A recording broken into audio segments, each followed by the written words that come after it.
iHeart, get ready. Fantasy football is here. Welcome to the Scout Fantasy Show. ScoutFantasy.com is home to the Fantasy Football World Championships and the best players in the world. Real money winners giving their secrets to help you win. Now exclusively on iHeart. This is the Scout Fantasy Show with your host, the one, the only, Dr. Roto. Hey there, everybody. It's Dr. Roto. Get out the insurance cards. Get out the copay. The office is open, my friends. We are going to do the Philadelphia Eagle and Pittsburgh Steelers podcast preview. So that is the Pennsylvania podcast preview. But I'll get to that in just a second. I want to get to some news and notes first, and then we will discuss. All right. The Seahawks signed Tyler Lockett to a 3-year deal where he gets $20 million guaranteed. I like Tyler Lockett right now. I think that Doug Baldwin is not 100%, and I don't really like Brandon Marshall, so I think that Tyler Lockett is going to need to step up, and this is a year for him to do so. I like him as a 4th receiver, but I think he could be a 3rd receiver as the year goes on, so keep your eyes peeled to him. All right, Kenyon Drake. Adam Gase says that he wants him to get about 15 to 20 carries and 6 to 8 targets a game. I'll believe it when I see it. I don't think the Dolphins are a great offense, and I think Gase is going to play Frank Gore more than he should. So I think Kenyon Drake gets about 10 to 15 carries and 3 to 5 targets a game.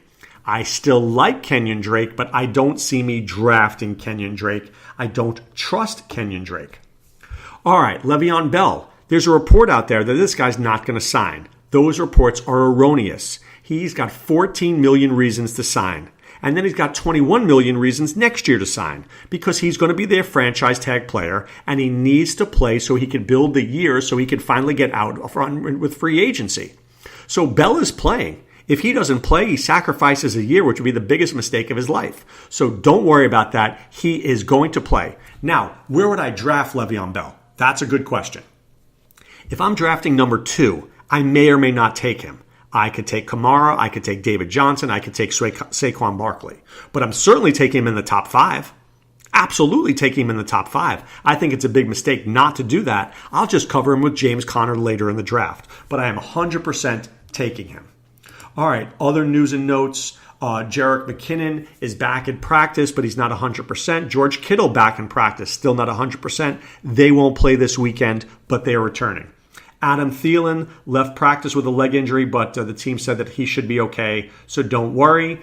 Sony Michel back in Patriots practice, but let's just watch him closely. I think it's going to take him a couple of weeks to get started. And once again, getting back to Doug Baldwin says that he is not 100% this season. So what does that mean?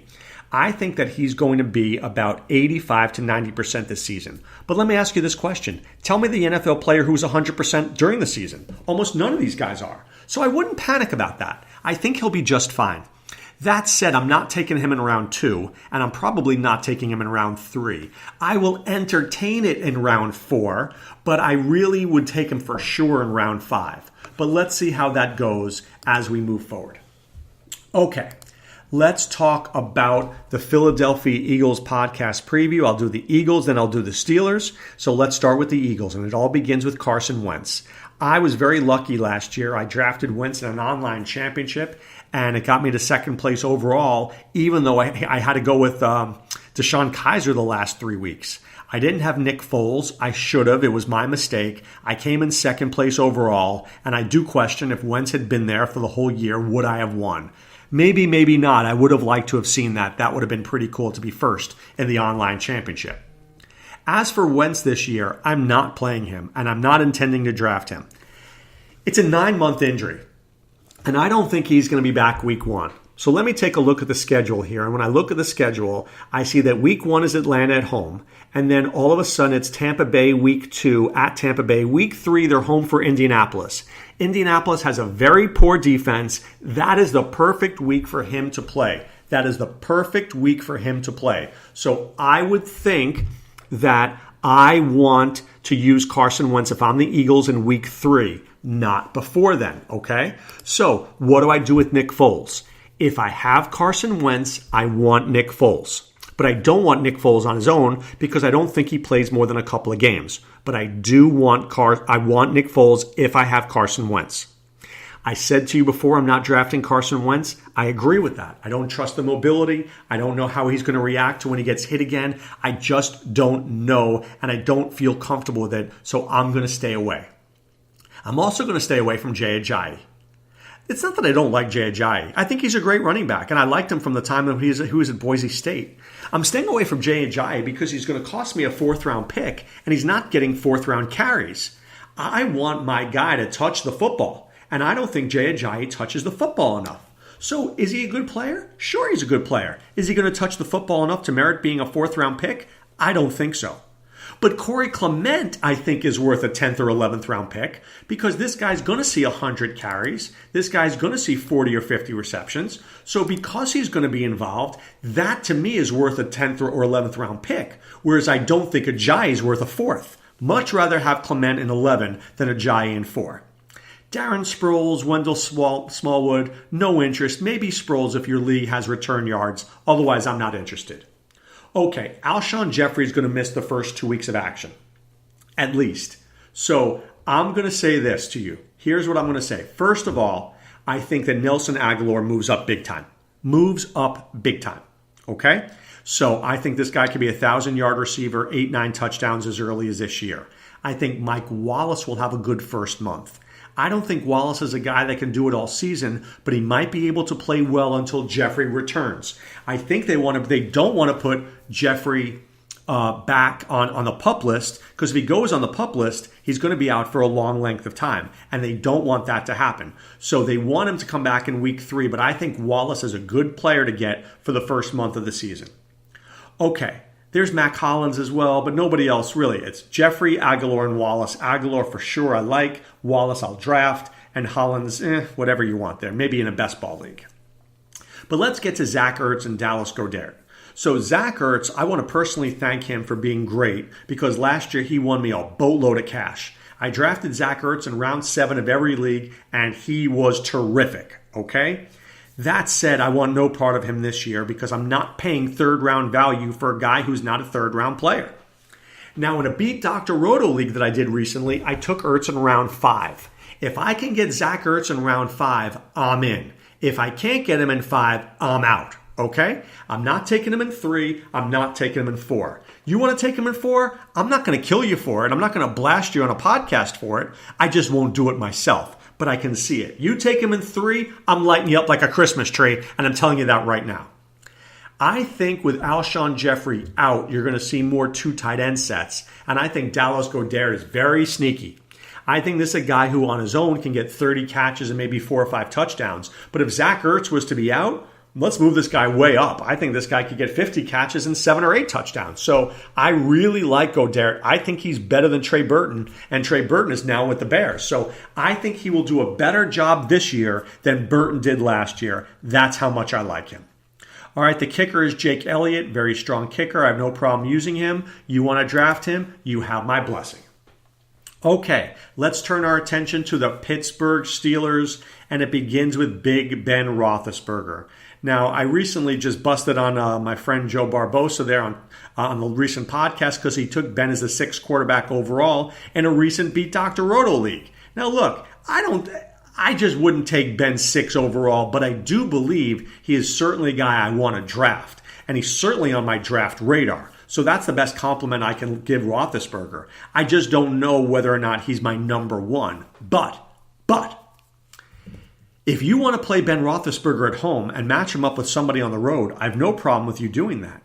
If you're going to be that clever, I like that move, and that's a move that I would absolutely endorse. So if you say, Dr. Roto, I'm going to play Ben Roethlisberger 8 weeks, and I'm going to play Phillip Rivers 8 weeks, I'm going to be good with that. I just want to play Ben at home. So we spoke about Le'Veon Bell before. I told you he has all these reasons to come and play. He will play. Do not worry about that. I'm still drafting him top 5 without question. I will get myself James Conner. I don't trust Jalen Samuels 100%. I think he's not a big enough back. I think maybe he can get a couple of plays here and there if Bell wasn't playing, but I don't really like him as a consistent performer. I do like Conner as a consistent performer. He was an exceptional running back at the University of Pittsburgh, and if Bell was to be out for any reason, I think Conner would be an absolutely terrific pickup. Okay. wide receiver, do I need to even talk about Antonio Brown? What is there not to like about Antonio Brown? He is a star of epic proportions, okay? 1,000 yards, 1,400 yards, 10 touchdowns, 100 receptions. Just write it in. I've been seeing Antonio Brown go as late as 8 or 9 in drafts. Why? Because people want to get the running back. I understand that. I get it. But if you want to win a fantasy league, sometimes you got to zig when everybody else zags. If everybody's taking running backs and somebody gives you Antonio Brown at 8, you take him. I mean, how do you not take him? Ben Roethlisberger looks for him all over the field. So I can't ever get on you for drafting Antonio Brown. It's a tremendous pick, and I took him in the first round 2 years ago out of a draft, and I don't regret it. Would I do it this year? Probably not. But if I had picked 9 and he's there, I'm taking him 100% of the time. I love Juju Smith-Schuster. So I want to talk about Juju just very quickly. Last year on Scout Fantasy Sports, I told you about Juju week in, week out. Get Juju. Sign him on the waiver wire. Get him. I was on Juju 4 weeks before anybody else knew about Juju. Okay? That's why you pay for ScoutFantasySports.com. So Adam Rona, Sean Childs, and I can give you that information you need to win your league. If you drafted Juju when I told you and you stashed him, you're probably my rich friend today. If you got Deshaun Watson when I told you to, you're probably my rich friend today. One of my friends just has a pool because I told him who to play last year. Well, maybe not because of me, because he probably does a great job at work too, but still, he's got extra money for a pool because he's listening to my advice, because I want you guys to win. So when I tell you Juju's good, you invest in him. This year, I'm telling you James Washington is good. He's not Juju good. He's not Antonio Brown good, but he's good. And if there were an injury to Brown or Juju, I want James Washington 100%. So I'm going to call this my wide receiver handcuff. I want to handcuff Washington. If I draft Juju, if I draft Brown, I want Washington. I don't want Eli Rogers, but I do. Justin Hunter, John Hansen was talking about him on the radio. Justin Hunter is a very athletic guy, but I don't think he's ever put the work ethic in to be great. So I'm not going to trust him. You're in a 16-team league and you need him in the 20th round, so be it. Otherwise, I'm not interested. Okay, at tight end, Vance McDonald is my favorite here, not Jesse James. Vance McDonald's a very good receiver. I don't know why the 49ers gave up on him. I think he's a good receiver. Ben Roethlisberger likes throwing to him, and I think they're going to have a very good connection this year. So you want to take Vance McDonald as your tight end 2? I love that idea. It makes a total lot of sense for me. Chris Boswell, though, I want you to be careful, because the Steelers go for 2-point conversions more than most other teams in football, and they go for fourth downs a lot because of Antonio Brown and Le'Veon Bell. So I tend not to draft Chris Boswell. He's not my kind of guy. But if you want him, look, he will get some opportunities because it's a great offense. I just don't trust him 100%. But I'll tell you this. I trust a couple of people 100%. The people I work with at Scout Fantasy Sports.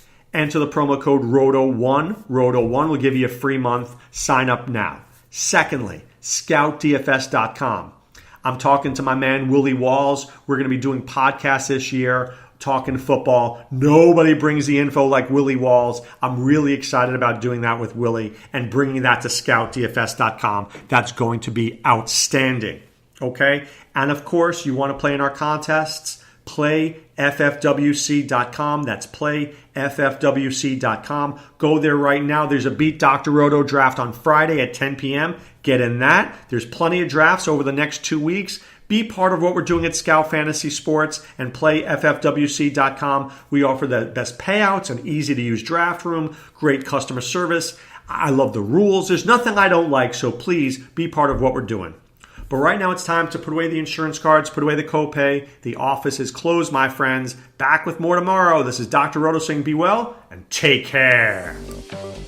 Thanks for listening to the Scout Fantasy Show. There's never been a better time to join the Scout Army. Visit scoutfantasy.com. Use the promo ROTO for 2 months free. And don't forget, fantasy players, please thumbs up the podcast on the iHeart app. See you next time. Go Scouts!